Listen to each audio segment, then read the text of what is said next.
did not really fully adapt to the new way of collecting and selling drums.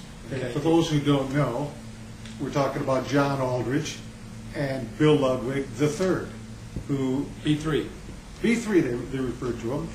His father was William Ludwig II, who recently passed away.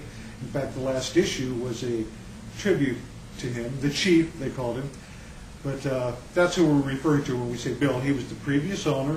For how long did he have it? 2 years, 3 years? Bill bought it in 2005 from John. Okay. And the reason John sold it was it was a one-man show. It got to be too much for him. Plus, he took the job with REO Speedwagon as drum tech. And he also, out of all those engraved shells that you see that everybody's coming in with, he's the guy that does them all. I think there's maybe one or two other guys that do a small percentage, but he's doing 90% at least of all those engraved shells. I think Ludwig's got a big surprise coming out at NAMM this year. They do. NAMM 09. I've never been to the NAMM show. The only show I've ever gone to is really this Chicago Vintage and Custom show. And that's where I've done most of this type of interviewing. In fact, this is pretty formal compared to what I normally do. It's just a lot of times just me pointing a camera at a celebrity collector, as I call them. We're hoping to talk about a few of those a little later. But right now we're going to talk about this magazine. We're going to say, what's going to change now? What can they expect? What can we expect to see? We all know the departments that they've had already, such as lug lines and things like that. I think you were telling me you had some other ideas and additions. I want to bring back everything that the drum magazine ever did, and then add a lot more to it. Some of the old article lines were dropped, like the pedal files. The pedal files. Yes. That was dropped. I'm actually going to bring that back.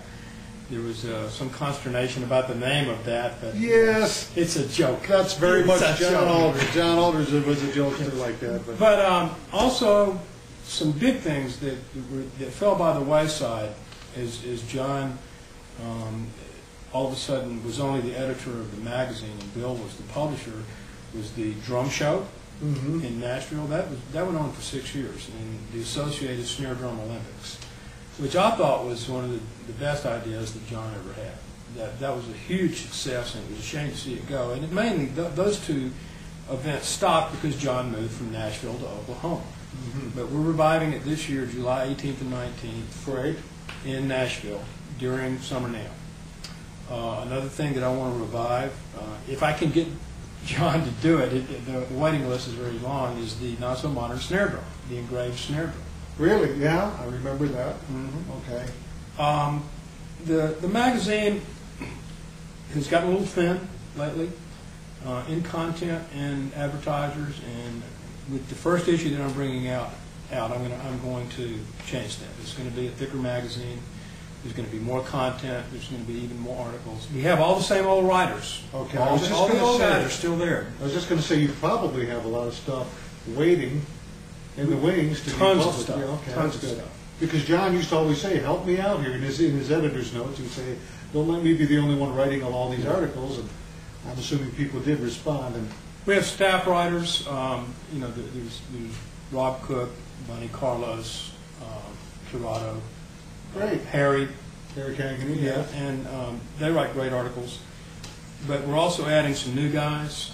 I'm doing a column which is called Not So Vintage, which is about more recent collectible drums. Okay, pre-Keller Gretches. Okay, Keller DWs.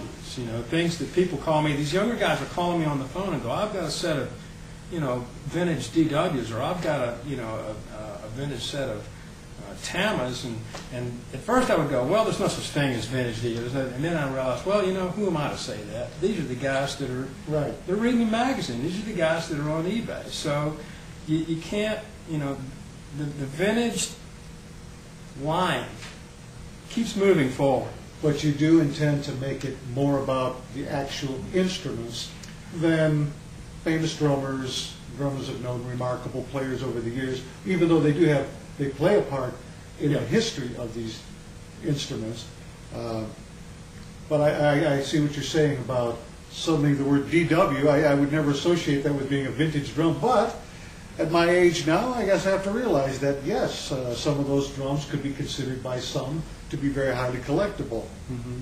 Where I draw the line is if it's a discontinued model, okay, no matter when that happened, it's vintage.